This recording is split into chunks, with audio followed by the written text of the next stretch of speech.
Hi hello ನಮಸ್ತೆ. ನಾನು ರಾಜು ಅಷ್ಟೇ. ನೀವು ನೋಡ್ತಿದ್ದೀರಾ centre point Kannada YouTube channel.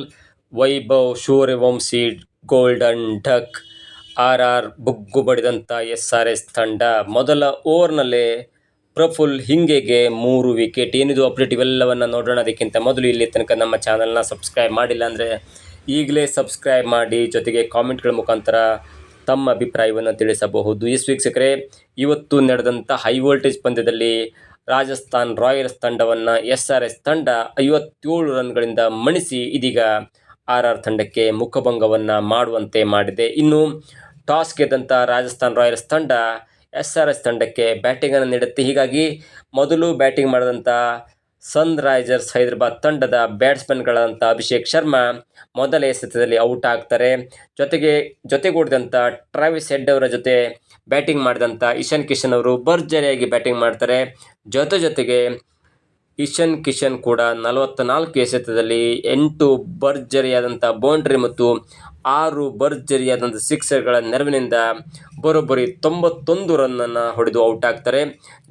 ಅವರ ಜೊತೆಗೆ ಹೆಲ್ಪ್ ಮಾಡಿದಂಥ ಅಥವಾ ಆಟವಾಡಿದಂಥ ಕ್ಲಾಸನ್ ಕೂಡ 26 ಎಸೆತದಲ್ಲಿ 1 ಬೌಂಡ್ರಿ ಮತ್ತು 3 ಭರ್ಜರಿಯಾದಂಥ ಸಿಕ್ಸರ್ಗಳ ನೆರವಿನಿಂದ 40 ರನ್ ಹೊಡಿತಾರೆ. ಹೀಗಾಗಿ ತಂಡ ಅಂದರೆ ಇಶಾನ್ ಕಿಶನ್ ನೇತೃತ್ವದ ಸನ್ರೈಸರ್ಸ್ ಹೈದರಾಬಾದ್ ತಂಡ ಮೊದಲ ಎಸೆತದಲ್ಲಿ ವಿಕೆಟನ್ನು ಕಳ್ಕೊಂಡ್ರೂ ಕೂಡ ಒಟ್ಟಾರೆಯಾಗಿ ರಾಜಸ್ಥಾನ್ ರಾಯಲ್ಸ್ ತಂಡದ ವಿರುದ್ಧ ಒಂದು ಬೃಹತ್ತಾದಂಥ ಟಾರ್ಗೆಟನ್ನು ನೀಡುತ್ತೆ. ಅಂದರೆ ನಿಗದಿತ 20 ಓವರ್ನಲ್ಲಿ 6 ವಿಕೆಟನ್ನು ಕಳ್ಕೊಂಡು 216 ರನ್ನನ್ನು ಮಾಡಿ SRS ತಂಡ ತಂಡಕ್ಕೆ ಬರೋಬ್ಬರಿ 217 ರನ್ಗಳ ಒಂದು ಟಾರ್ಗೆಟನ್ನು ನೀಡುತ್ತೆ. ಇನ್ನು ತಂಡದ ಬೌಲಿಂಗನ್ನು ನೋಡ್ತಾ ಹೋದರೆ ಜೋಫ್ರಾ ಆರ್ಚರ್ ಅವರು 4 ಓವರನ್ನು ಬೌಲಿಂಗ್ ಮಾಡಿ 37 ರನ್ ನೀಡಿ 2 ವಿಕೆಟನ್ನು ಪಡ್ಕೊಳ್ತಾರೆ.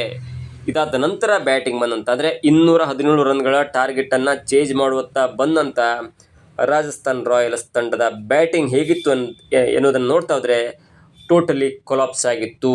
ಅಂದರೆ 2.6 ಓವರ್ನಲ್ಲಿ ಅಂದರೆ 3 ಓವರ್ಗಳಲ್ಲಿ 9 ರನ್ಗೆ ಬರೋಬ್ಬರಿ 5 ವಿಕೆಟನ್ನು ಕಳ್ಕೊಂಡಿತ್ತು. ಅದನ್ನು ಗಮನಿಸಿದರೆ ಎಲ್ರಿಗೂ ಆಶ್ಚರ್ಯ ಆಗುತ್ತೆ. ಇಲ್ಲಿಯ ತನಕ 4 ಪಂದ್ಯದಲ್ಲಿ 4 ಪಂದ್ಯವನ್ನು ಗೆದ್ದು IPL ಪಾಯಿಂಟ್ಸ್ ಟೇಬಲ್ನಲ್ಲಿ ಅಗ್ರಸ್ಥಾನವನ್ನು ಪಡ್ಕೊಂಡಂಥ ರಾಜಸ್ಥಾನ್ ರಾಯಲ್ಸ್ ತಂಡ ಇಷ್ಟು ಹೀನಾಯವಾಗಿ ಸೋಲಿಕ್ಕೆ ಸಾಧ್ಯವೇನು ಅಂತ ಅನುಮಾನ ಕೂಡ ಬರುತ್ತೆ. ಇನ್ನು 217 ಟಾರ್ಗೆಟನ್ನು ಬೆನ್ನತ್ತಿದಂಥ ರಾಜಸ್ಥಾನ್ ರಾಯಲ್ಸ್ ತಂಡದ ಬ್ಯಾಟಿಂಗ್ ಹೇಗಿತ್ತು ಅನ್ನೋದು ನೋಡ್ತಾ ಹೋದರೆ ಮೊದಲ ಎಸೆತವನ್ನು ಪ್ರಫುಲ್ ಅವರ ಮೊದಲ ಎಸೆತವನ್ನು ಎದುರಿಸಿದಂಥ ಜೈಸ್ವಾಲ್ ಸಿಂಗಲ್ ರನ್ನನ್ನು ತೆಗೆದುಕೊಳ್ತಾರೆ. ಅದಾದ ನಂತರ ಎರಡನೇ ಎಸೆತವನ್ನು ಎದುರಿಸಲಿಕ್ಕೆ ಬಂದಂಥ ಸೂರ್ಯವಂಶಿ ಕ್ಯಾಚ್ ಕೊಟ್ಟು ಔಟ್ ಆಗ್ತಾರೆ. ಅದಾದ ನಂತರ 4ನೇ ಎಸೆತವನ್ನು ಎದುರಿಸಿದಂಥ ಧ್ರುವ್ ಜುರೆಲ್ ಅವರು ಔಟ್ ಆಗ್ತಾರೆ. ಅದಾದ ನಂತರ 6ನೇ ಎಸೆತವನ್ನು ಎದುರಿಸಿದಂಥ ಪ್ರಿಟೋರಿಯಸ್ ಅವರು ಕೂಡ ಡಕ್ಔಟ್ ಆಗ್ತಾರೆ. ಅಂದರೆ ಸೂರ್ಯವಂಶಿ ಡಕ್ಔಟ್ ಆಗ್ತಾರೆ, ಧ್ರುವ್ ಜುರೆಲ್ ಡಕ್ಔಟ್ ಆಗ್ತಾರೆ, ಪ್ರಿಟೋರಿಯಸ್ ಕೂಡ ಡಕ್ಔಟ್ ಆಗ್ತಾರೆ. ಹಾಗಾಗಿ ಈ ಪ್ರಫುಲ್ ಹಿಂಗೆ ಅವರು ಎಸೆದಂಥ ಮೊದಲ ಓವರ್ನಲ್ಲಿ 3 ರಾಜಸ್ಥಾನ್ ರಾಯಲ್ಸ್ ತಂಡದ ಫೇಮಸ್ ಆಟಗಾರರನ್ನು ಗೋಲ್ಡನ್ ಡಕ್ಔಟ್ ಮಾಡ್ತಾರೆ. ಜೊತೆಗೆ ಅದಾದ ನಂತರ ಹುಸೇನಿ ಅವರು ಕೂಡ ಬೌಲಿಂಗ್ ಮಾಡಲಿಕ್ಕೆ ಬರ್ತಾರೆ 2ನೇ ಓವರನ್ನು. ಆ ಓವರ್ನಲ್ಲಿ ಕೂಡ 1.4ನೇ ಓವರ್ನಲ್ಲಿ ಕೂಡ ಮತ್ತೊಂದು ವಿಕೆಟ್ ಬೀಳುತ್ತೆ. ಆಗ ತಂಡದ ಸ್ಕೋರ್ 4 ರನ್ ಆಗಿರುತ್ತೆ.